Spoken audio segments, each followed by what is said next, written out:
अस्सलाम वालेकुम class, welcome to today's lecture. And आज हम पढ़ेंगे नमूनिया और साथ में हम पढ़ेंगे ट्यूबरकुलोसिस टीबी। ठीक है। सो नमूनिया सबसे पहले स्टार्ट करते हैं। नमूनिया लंग्स की डिज़ीज़ है। सबसे पहले तो आपको ये पता होना चाहिए कि नमूनिया क्या है। लंग्स की डिज़ीज़ है। ठीक है। और ये बैक्टीरियल भी है, बैक्टीरियल डिजीज़ भी है, वायरल डिजीज़ भी है, समटाइम्स फंगस की वजह से भी हो जाती है। आगे आप इसके कॉजेटिव एजेंट्स पढ़ोगे। ठीक है।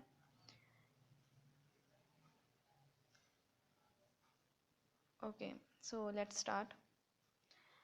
Pneumonia is the inflammation of alveoli of the lungs.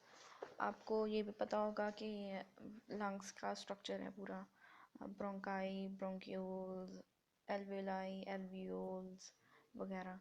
ठीक है। Alveoli is the basic unit of the lung. ठीक है। तो ये इन्फ्लेमेशन जो है एल्वेलाई तक जाती है, मतलब इतनी डीप होती है। ठीक है। टाइप्स ऑफ नमोनिया, नमोनिया के डिफरेंट टाइप्स हैं अकॉर्डिंग टू माइक्रो ऑर्गेनिजम्स। ठीक है। जिस तरह का माइक्रो ऑर्गेनिज्म होगा उस टाइप का नमूनिया होगा।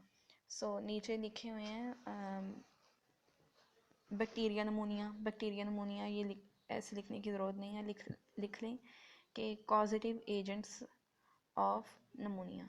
ठीक है। Causative agents of नमूनिया। तो ये जैसे पहले लाइन लिखा हुआ है, द कॉजेटिव एजेंट्स आर, तो आपने लिखना है the causative agents of नमूनिया। The causative agents are Streptococcus pneumonia, Haemophilia influenza, Staphylococcus aureus, Neisseria meningitidis, Klebsiella pneumonia and Legionella species etc. ठीक है। वायरल नमूनिया ये हो गए, ये ऊपर जो नाम बताएं ये सारे बैक्टीरियल हैं। ये मोस्ट कॉमनली जो हैं वो नमूनिया कॉज करते हैं। सबसे ज़्यादा इसमें स्ट्रेप्टोकोकस नमूनिया होता है इसमें, और क्लेब्सिella भी हो सकता है। वायरल नमूनिया के अंदर है influenza virus, syncytial virus, adeno virus and para influenza virus. ठीक है। और एटिपिकल नमूनिया वो होता है जिसके अंदर नॉर्मली जो बैक्टीरिया या वायरसेस काम करके नमूनिया कॉज कर रहे होते हैं वो वाले कॉजेटिव एजेंट्स नहीं होते, बल्कि डिफरेंट कोई कॉजेटिव एजेंट्स होते हैं, मुख्तलिफ होते हैं। और मुख्तलिफ के अंदर आ जाते हैं क्लेमिडोफिलिया सिटासी एंड कॉक्सिला ब्रुनाटी, एंड फंजाई के अंदर आ जाता है ब्लास्टोमाइसिस। ठीक है। ब्लास्टोमाइसिस। सो हमने तीन पढ़े हैं, बैक्टीरियल, वायरल एंड एटिपिकल। तो बैक्टीरियल के अंदर सबसे इम्पॉर्टेंट स्टेप्टोकोकस नमूनिया, एच इन्फ्लुएंजा, ये आसान है, स्टेफिलोकोकस ऑरियस, क्लेब्सिella नमूनिया। ठीक है। वायरल के अंदर para influenza virus, adeno virus, syncytial virus, influenza virus. ठीक है।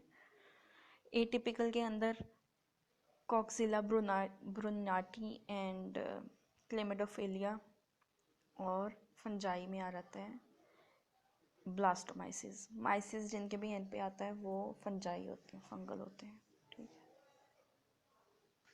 नेक्स्ट है साइंस एंड सिम्टम्स। अच्छा, कॉमन साइंस लिखी हैं पहली लाइन के अंदर, जिसमें है fever, cough, myalgia, anorexia, headache and abdominal pain. अब मायो में भी आप पढ़ा हो आप लोगों ने, माया MYA या MYO का मतलब होता है मसल। ठीक है। मायोकार्डियम, दिल के मसल्स, इस तरह माया का मतलब होता है मसल, और GIA जहाँ पे आता है वहाँ पे उसका मतलब होता है पेन। तो ये इसका मतलब है मसल पेन। मायाल्जिया का मतलब है मसल पेन। एनोरेक्सिया मैंने बहुत बार बताया हुआ है आपको। एनोरेक्सिया में आप ये एक साइकोलॉजिकल कंडीशन सी होती है कि जिसमें फूड डिसऑर्डर होता है कि आपको लगता है आप मोटे हो। ठीक है। फिर आप खाना पीना छोड़ देते हो, लॉस ऑफ एपिटाइट। और समटाइम्स जहाँ पे हाइपोथर्मिया का मतलब कि टेम्परेचर कम हो रहे हैं, टैकिकार्डिया, दिल की धड़कन तेज़ हो रही है, टैकिपनिया, टैकीनिया, पी जो है वो साइलेंट होता है, टैकिपनिया ये होता है, रैपिड ब्रीदिंग, एपनिया जैसे होता है ना, एपनिया, ये भी आप लोगों ने पढ़ा हो रिस्पायरेटरी सिस्टम के अंदर जो डिजीज़ होती हैं, तो ये उसी से टैकी जहाँ पे वर्ड आता है वहाँ पे मतलब होता है ज़्यादा होना, रैपिड होना, और जहाँ पे ब्रेडी लफ्ज़ आता है वहाँ पे होता है कम होना, ठीक है। तो इसका मतलब है टैकिनिया का मतलब है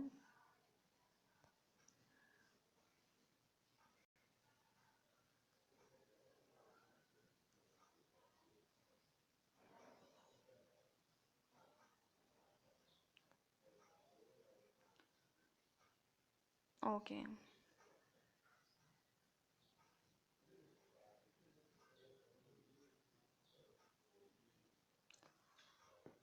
यहाँ पे लिखा है कि ऑन ऑस्कुल्टेशन, ऑस्कुल्टेशन का मतलब होता है स्टेथ के साथ आप बॉडी को सुनते हो जो, ठीक है, बॉडी के अंदर जो भी आवाज़ें आ रही हैं उनको स्टेथोस्कोप के ज़रिए आप जो सुनते हो उसको कहते हैं ऑस्कल्टेशन। ऑन ऑस्कल्टेशन मतलब स्टेथ के साथ सुनने पे there is inspiratory crackles, inspiratory मतलब होता है कि सांस का अंदर लेके जाना, ठीक है, इंस्पायरेटरी क्रैकल्स हैं और ब्रोंकियल ब्रीदिंग है। मतलब अब क्रैकल्स होती हैं, आवाज़ें आ रही हैं, वीजिंग हो रही है या अंदर आवाज़ें इस तरह की आ रही हैं कि जैसे पता चल रहा है कि इन्फ्लेमेशन है, इन्फेक्शन है, पस है, ठीक है। There is dullness on percussion, doctors जो हैं एक तो स्टेथ लगा के देखते हैं, दूसरा टैप करके देखते हैं, ठीक है, ऐसे हाथ लगा के देखते हैं लंग्स के ऊपर, और वहाँ पे उनको डलनेस महसूस होती है, ठीक है, उनको आई मीन टोनिंग महसूस नहीं होती बल्कि अनटोन्ड डलनेस महसूस होती है, ठीक है। सो क्या देखा है हमने कि इसके अंदर फीवर, काफ, मायल्जिया, एनोरेक्सिया, एब्डोमिनल पेन हो सकता है, ये कॉमन है। फिर हाइपोथर्मिया हो सकता है, ब्रेडिकार्डिया हो सकता है, टैकिकार्डिया हो सकता है, टैकिपनिया हो सकता है। और ऑस्कल्टेशन पे लफ्ज़ याद रखना है, ऑस्कल्टेशन पे, ऑस्कल्टेशन होता है स्टेथोस्कोप के साथ सुनना, आवाज़ें आती हैं बॉडी से जो कि हैं इंस्पायरेटरी क्रैकल्स कहते हैं उन्हें, और ब्रोंकियल ब्रीदिंग पे, ठीक है। टैपिंग पे, टैपिंग मतलब परकशन के ऊपर जब हम परकशन करते हैं तो डलनेस महसूस होती है। और परकशन एक क्या नाम है, फिजियोथेरेपी एक्सरसाइज का भी नाम है, जिसके अंदर परकशन करके, टैपिंग करके हाथों से इस तरह से वो टैप करते हैं कि बॉडी से पस जो है जितनी भी जमा हुई होती है वो निकल रही होती है। डायग्नोसिस, ओके, यहाँ पे क्या है कि ब्लड टेस्ट भी होते हैं, यूरिन टेस्ट भी होंगे, और कल्चर टेस्ट भी हो सकता है, ठीक है, एक्सरे तो नॉर्मल है। So there are rapid diagnostic blood test for streptococcus pneumonia and other bacteria, but they are not always positive. And other test, urinary antigen test for streptococcus pneumonia and legionella. The most important criteria for diagnosis is chest x-ray which may show single or multiple opacities. opacities होते देखें, हम x ray को कैसे check करते हैं, जब light pass कर जाए, कोई ओपेसिटी ना हो, ओपेक ना हो, ओपेक होता है, ओपेक हर वो चीज़ होती है जिसमें से लाइट पास ना करें, ठीक है, एक तो होता है क्लियर, एक होता है ओपेक, धुंधला, ओपेक का मतलब होता है धुंधला। तो जहाँ जहाँ पे ओपेसिटीज़ होती हैं वहाँ वहाँ पे हमें महसूस हो रहा होता है कि यहाँ पे कोई गड़बड़ है, ठीक है। ट्रीटमेंट, इसके अंदर एंटीबायोटिक्स हम इस्तेमाल करते हैं। सो ये सारी एंटीबायोटिक्स हैं, क्लेरिथ्रोमाइसिन, एजिथ्रोमाइसिन, डॉक्सीसाइक्लिन, मॉक्सीफ्लॉक्सासिन, ये सारी जो हैं एंटीबायोटिक्स हैं। ये बीडी आपको पता है दो बार देना है, और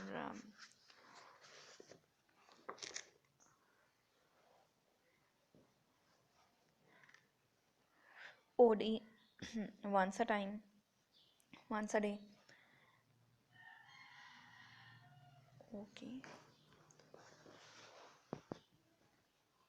ठीक है।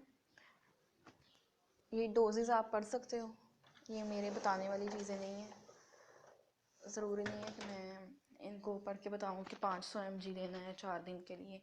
ये याद करने वाली चीज़ें हैं, ये पढ़ने वाली नहीं है। ये मैं एक बार पढ़ूँगी आपको भूल जाएंगी, लेकिन ये याद करने वाली चीज़ें हैं। आप लोगों ने इसे याद करना है। 500 mg देना है 2 दिन के लिए, 2 बार देना है 4 दिन के लिए, ठीक है। फिर एजिथ्रोमाइसिन 500 mg, पहली डोज 500 mg की देनी है। ये मेंटेनेंस डोज होती है, बल्क डोज इसे कहते हैं। या इसमें ये होता है कि आप एक ही बार जल्दी जब असर लेना हो तो आप एक ही बार बड़ी डोज दे दो, फिर उसके बाद मेंटेन कर लो उसको। क्योंकि डोजेस हम 2-3 देते हैं, फिर उसके बाद जो है उसका असर आना शुरू होता है। क्योंकि आपके जो थेरापेटिक इंडेक्स है, थेरापेटिक इंडेक्स होता है, जो कर्व होती है, वो वहाँ तक पहुँचते पहुँचते जो है वो थोड़ा सा टाइम लगता है, 2-3 डोजेस लगती हैं। एक हाफ लाइफ से पहले पहले हमें दूसरी डोज देनी होती हैं। तो इन्होंने डायरेक्ट, ये भी एक तरीका होता है कि आप डायरेक्ट एक बड़ी डोज दे दो, उसके बाद उसे मेंटेन कर लो। फिर 250 mg जो है वो ट्वाइस अ डे देना है फॉर 4 डेज़। डॉक्सीसाइक्लिन 100 mg देना है for a week, twice a day. Moxifloxacin 400 mg once a day, और gemifloxacin 320 mg once a day, और levofloxacin 750 mg once a day may be tried. अब देखें, ये इन्होंने बार बार 400 mg, 320 mg, 750 mg लिखा हुआ है, लेकिन ऐसा होता नहीं है। क्योंकि नॉर्मली जो हैं इनकी डोजेस जो हैं वो जो टैबलेट्स आती हैं वो, अगर तो हम टैबलेट दे रहे हैं या इवन इंजेक्शन भी दे रहे हैं, तो वो फिक्स डोज होती है। वो या तो 500 mg बनी होती है, या 250 mg होती है, या 650 mg होती है, ठीक है।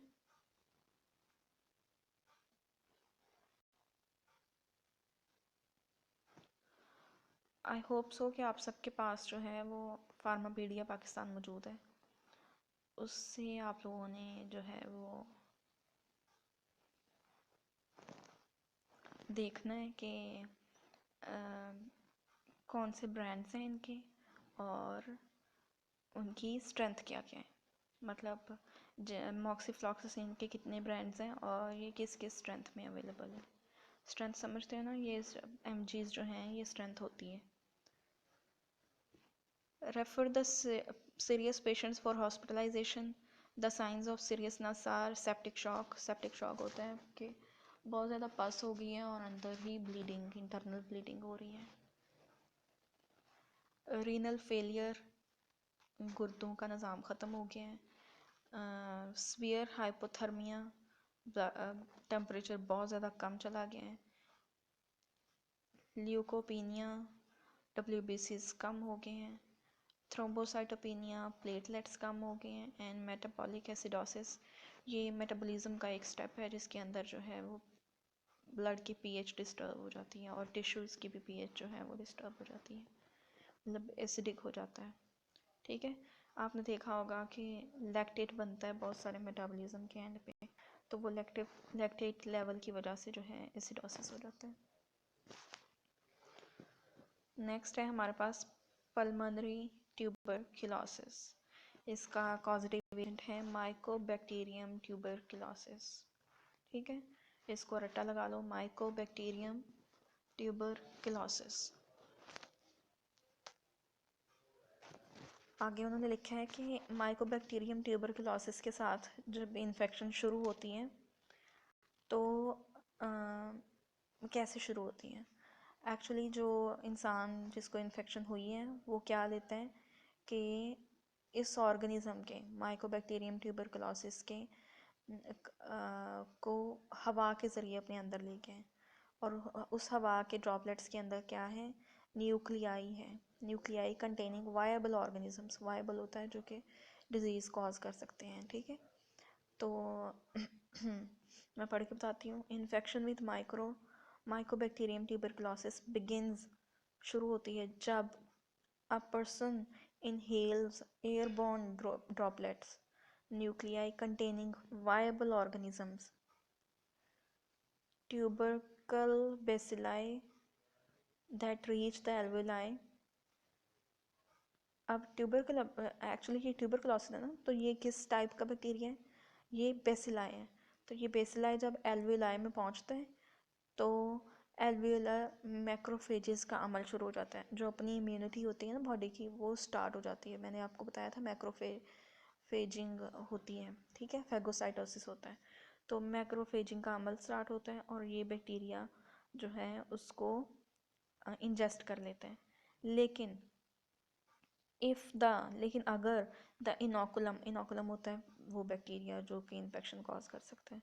Inoculum escapes alveolar macrophage microbicidal activity, microbe को मारने वाली एक्टिविटी मैक्रोफेज को अगर वो एस्केप कर जाए, बच जाए, उससे निकल जाए किसी तरह से, तो वंस इन्फेक्शन जो है वो इस्टेब्लिश हो जाए तो lymphatic and hematogenous dissemination of TB typically occurs before the development of an effective immune response. किसी भी immune response से पहले पहले ही lymphatic और hematogenous dissemination होता है, फैल जाना। lymph तक और blood तक जो है वो TB पहुंच जाती है, ठीक है। Signs and symptoms.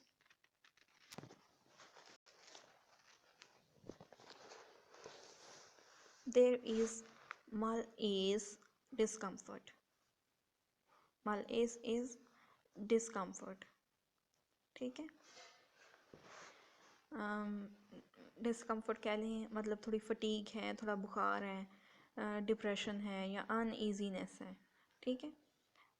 मलेज, एनोरेक्सिया आपको पता है, वेट लॉस, एनोरेक्सिया है तो वेट लॉस भी होगा। Fever, night sweats and chronic cough, chronic होती है जो लंबे अरसे तक चलती है। At first the cough is dry,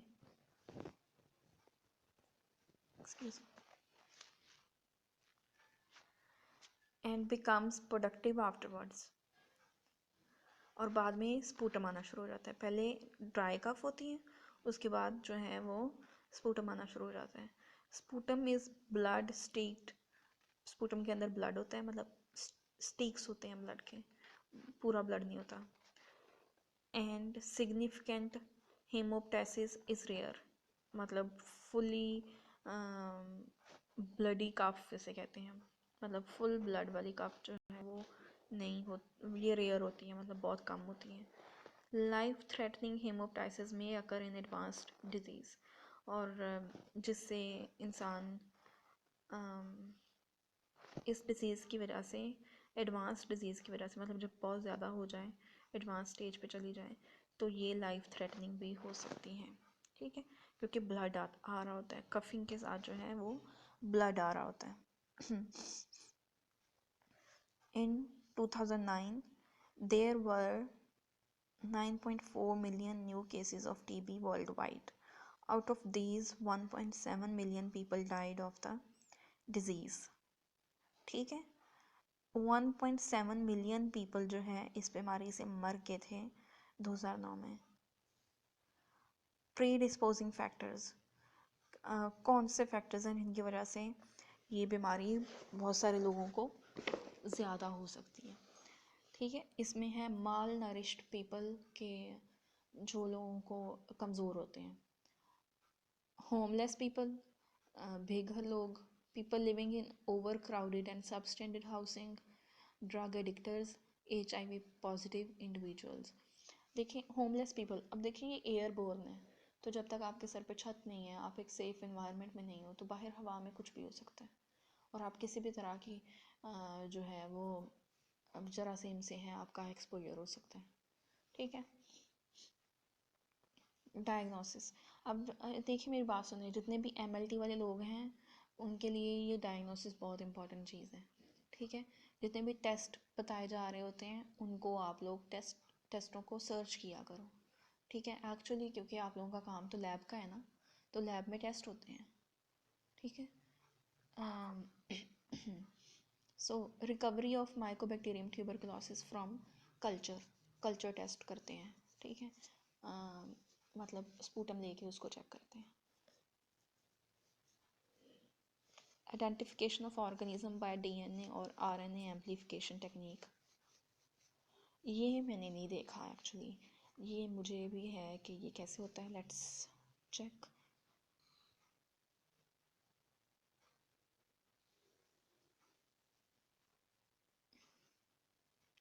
आप लोगों की वजह से मैं ना इसको एयरप्लेन मोड पे लगा देती हूँ ताकि डिस्टर्बेंस ना हो बीच में, अगर कोई कॉल आए या मैसेज आए वगैरह वगैरह।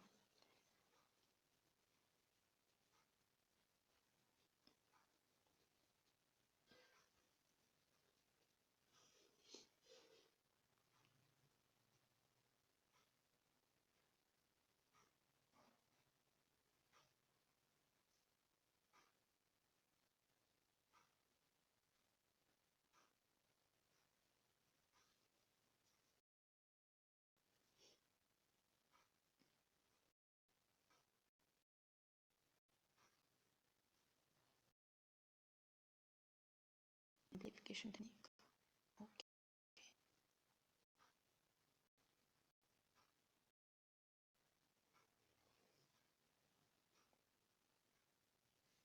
इस ऐप के चलते हुए फॉर्म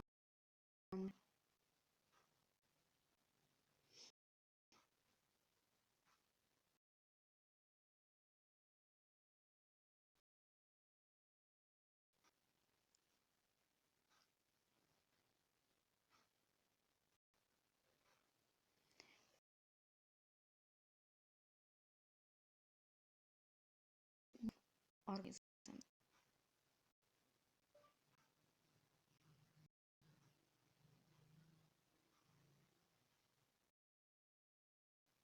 व्हाट, सुना ही नहीं है ऐसे।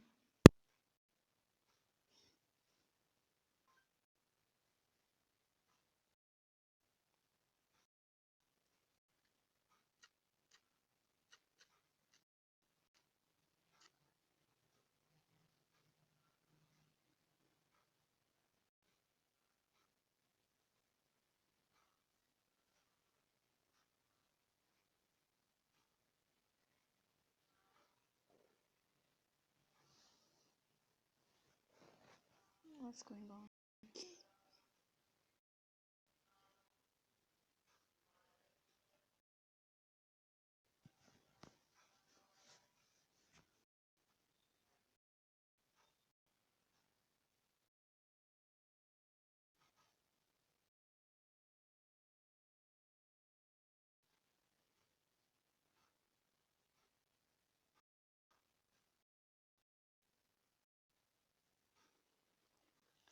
ये जब ऐप चल रही होती है आपकी ट्रेन तो बहुत slow.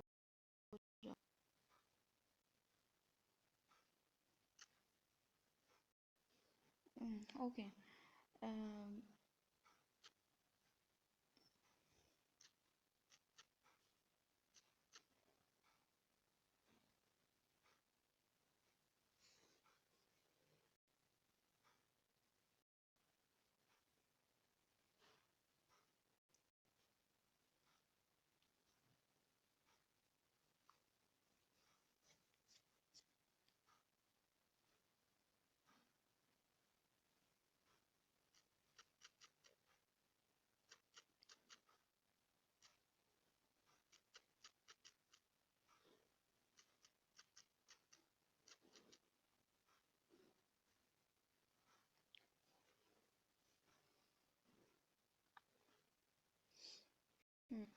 The principle of the method is simple. When a pure PCR product of the 16S gene is obtained, sequenced and aligned against bacterial DNA database, then the bacterium can be. Okay. Okay, okay, okay. So bacteria का जो DNA होता है उसको match किया जाता है उनके पास जो सैम्पल्स स्टैंडर्ड्स होते हैं उसके साथ, ठीक है। That's it.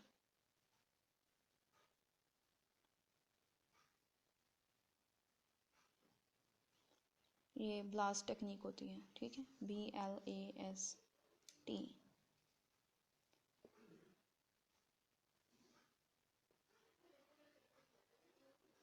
इंटरेस्टिंग, पढ़ा हुआ था, भूल गया था। So here we go.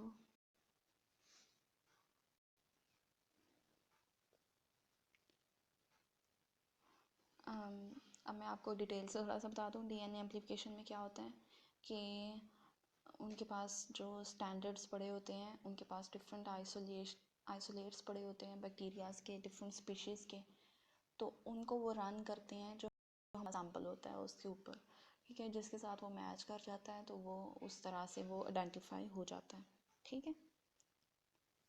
So next है 3 consecutive mornings sputum specimens are advised for acid fast bacilli test. ये acid fast bacilli test may be false positive as mycobacteria other than TB may colonize the airway and give false positive results. Okay, ये देखिए acid fast bacilli का test हो रहा है, तो इसमें सिर्फ माइकोबैक्टीरियम ट्यूबरकुलोसिस है ना, तो इसमें सिर्फ वो बेसिलम को चेक करेंगे, ट्यूबरकुलोसिस को चेक करेंगे, माइकोबैक्टीरियम को मे बी मिस कर दें, ठीक है। तो इसलिए वो कह रहे हैं कि मे बी फॉल्स टेस्ट हो जाए, क्योंकि कोई और स्पीशीज़ का भी जो है वो बैक्टीरिया हो सकता है, ठीक है, ज़रूरी नहीं है कि वो माइकोबैक्टीरियम ही हो। प्लूरल इफ्यूजन, अगर प्लूरल इफ्यूजन हो जाए, मतलब प्लूरा के कहते हैं ना लंग्स के अंदर जो है वो पानी पड़ गया है, वो ये होता है प्लूरल इफ्यूजन होता है, ठीक है। प्लूरल इफ्यूजन जब हो जाए तो हम बायोप्सी करते हैं, नीडल बायोप्सी करते हैं, वो मैं आपको अभी दिखाती हूँ, ये ठीक है, ये बायोप्सी हो रही है नीडल के ज़रिए, जो है प्लूराज के बीच में से वो फ्लूइड लेके उसे टेस्ट किया जाता है, ठीक है, needle biopsy. X-ray chest may show opacities and cavities especially in apical region, ठीक है, एपिकल रीजन होता है ऊपर वाला रीजन, टॉप रीजन, ठीक है, उसमें ओपेसिटीज़ हो सकती हैं एक्सरे में, ठीक है। ओपेसिटीज़ मैंने पहले बता दिया आपको, लेकिन बड़े लोगों में, लाइक बूढ़े लोगों में, ये ओपेसिटीज़ जो हैं वो लोअर रीजन में भी हो सकती हैं, ठीक है, lower lobe of the lung. अच्छा, ये आपकी बुक के अंदर जो लिखा हुआ है ये FSR लिखा हुआ है, जबकि ये है एक्चुअली ESR, ठीक है, ESR है, तो इसको आप इसकी फुल फॉर्म लिख लो, एरिथ्रोसाइट सेडिमेंटेशन रेट, ठीक है, क्या, एरिथ्रोसाइट सेडिमेंटेशन रेट। इसमें एक ट्यूब होती है, बहुत बारीक होती है, उसके अंदर जो है वो ब्लड सैंपल्स लेके, ये मैंने टेस्ट किया हुआ है, हमारे करवाया जाता है फिजियो के में। सो ब्लड लेके उस ट्यूब के अंदर डाला जाता है और देखा जाता है कि कितनी जल्दी एरिथ्रोसाइट्स मतलब ब्लड सेल्स जो हैं वो फ्लूइड से, मतलब ब्लड के जो प्लाज्मा है उससे अलग होके नीचे बैठ जाते हैं, ठीक है।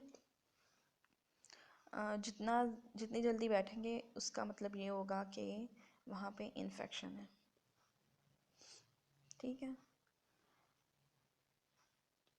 एंड वाला है मोंटॉक्स टेस्ट। मोंटॉक्स टेस्ट के अंदर क्या होता है कि ट्यूबरकुलिन एक मटेरियल होता है, ट्यूबरकुलिन मटेरियल को जो है ये एडमिनिस्टर किया जाता है, इंजेक्ट किया जाता है तकरीबन 0.1 ml, जो या फिर 5 ट्यूबरकुलिन यूनिट्स जो हैं वो टॉप लेयर्स के अंदर जो है वो स्किन के अंदर इसको इंजेक्ट किया जाता है, और 48 से 72 घंटे के अंदर अंदर जो है इसका असर देखा जाता है। असर ये होता है कि अगर तो उधर सॉलिड किस्म का बम बन जाए और रेडनेस हो जाए तो चांसेस होते हैं कि इस ट्यूबरकुलोसिस है इंसान को, ठीक है। अगर बम्प वगैरह ना बने तो क्लियर होता है पेशेंट, और अगर बम बन जाए तो फिर हम जो है वो दूसरे टेस्ट करते हैं, ठीक है, चेक करने के लिए। Treatment. The goals of treatment are to eradicate all the tubercle bacilli from the body and to avoid drug resistance. अब ड्रग रेजिस्टेंस भी नहीं होने देनी और ट्यूबरकल बेसिलाई को ख़त्म भी करना है बॉडी में से। तो क्योंकि इसमें ये जो बैक्टीरिया है ये बहुत सेंसिटिव होता है, तो इसमें जो है वो जल्दी रेजिस्टेंस आ जाती है, इसलिए जो है वो लोगों को ट्रीटमेंट, फिर लोग ट्रीट नहीं होंगे। अगर रेजिस्टेंस आ जाए तो फिर इंसान जो ट्यूबरकुलोसिस का पेशेंट है वो ट्रीट कैसे हो सकता है, ठीक है। सो इसलिए डॉट प्रोग्राम दिया गया है, ये एंड पे लिखा हुआ है डॉट प्रोग्राम। इसमें क्या होता है कि डायरेक्टली ऑब्जर्व्ड थेरेपी, इसे कहते हैं directly observed therapy for TB. तो it is directly observed therapy. In this program, somebody is nominated responsible to give the dose of ATT, anti-tuberculosis treatment, to the patient before his eyes and to ensure that the patient has followed the drugs.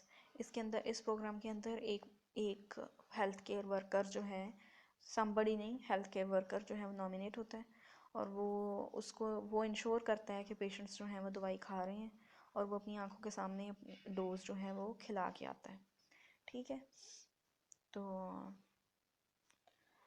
अच्छा, इसके अंदर जो drugs इस्तेमाल होती हैं वो हैं isoniazid, rifampicin, pyrazinamide, एथम्ब्यूटोल, एथम्ब्यूटोल में यू लिखा हुआ है, ए आता है, streptomycin. The dose is isoniazid, the dose is 5 mg per kg, maximum 300 mg per dose. अब किसी का वेट है 660 kg, तो 5 mg पर kg है, मतलब 6 5 30, तो सीधा सीधा 300 mg चला जाएगा। तो इसका मतलब है कि अगर किसी का वेट है 70 mg या 75 mg, तो भी उसे 300 mg ही देना है, ज़्यादा नहीं देना, ठीक है, क्योंकि मैक्सिमम डोज है 300 mg। कम हो 60 से तो उस हिसाब से कैलकुलेट कर लेनी है, लेकिन अगर ज़्यादा हो 60 kg से तो 300 mg is the fix dose. Rifampicin 10 mg पर kg, पायराजिनामाइड 10 mg पर kg, इथम्ब्यूटोल 10 mg पर kg,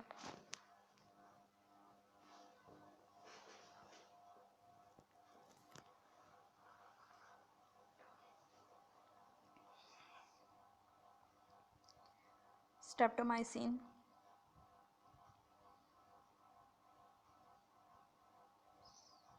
10 mg per kg. The usual regime is to start with 4 drugs for 2 months. पहले जो है 2 महीने तक जो है वो चारों ड्रग्स दी जाती हैं और फिर जो है वो and then to continue with 3 drugs for 4 months. फिर 3 ड्रग्स दी जाती हैं 4 मंथ्स के लिए, जो कि हैं आइसोनियाजिड, रिफाम्पिसिन एंड एथम्ब्यूटोल, ठीक है, और समटाइम्स पायराजिनामाइड भी इंक्लूड कर देते हैं, ठीक है। इसके अंदर ये मायरिन मेडिसिन लिखी हुई है। In average adult the usual regime is 4 tablets of Myrin forte for 2 months, ठीक है। मायरिन पी होती है एक्चुअली, मायरिन पी, मायरिन और मायरिन पी फॉट। तो मायरिन पी फॉट के अंदर चारों ड्रग्स आती हैं इसमें, ये पहली 4 जो लिखी हुई हैं ये चारों होती हैं इसमें। और फॉट में ये होता है कि इनकी डोजेस जो हैं थोड़ी इंक्रीज्ड होती हैं। और and then to carry on 3 tablets of Myrin, और फिर जो है वो मायरिन की 3 टैबलेट्स देते हैं फॉर 4 मंथ्स बिफोर ब्रेकफास्ट। फिर जो 4 मंथ के लिए जो है वो मायरिन की 3 टैबलेट्स होती हैं। मायरिन में 3 ड्रग होती हैं, आइसोनाइजिन, रिफाम्पिसिन एंड एथम्ब्यूटॉल, जिनके ऊपर टिक लगा हुआ है। और जब इनके साथ में मायरिन पी लग जाता है तो पायराजिनामाइड इंक्लूड हो जाती है। ठीक है, आई थिंक काफ़ी डिटेल में मैंने पढ़ा दिया है, इसको आप लोग अच्छी तरीके से याद कर लें।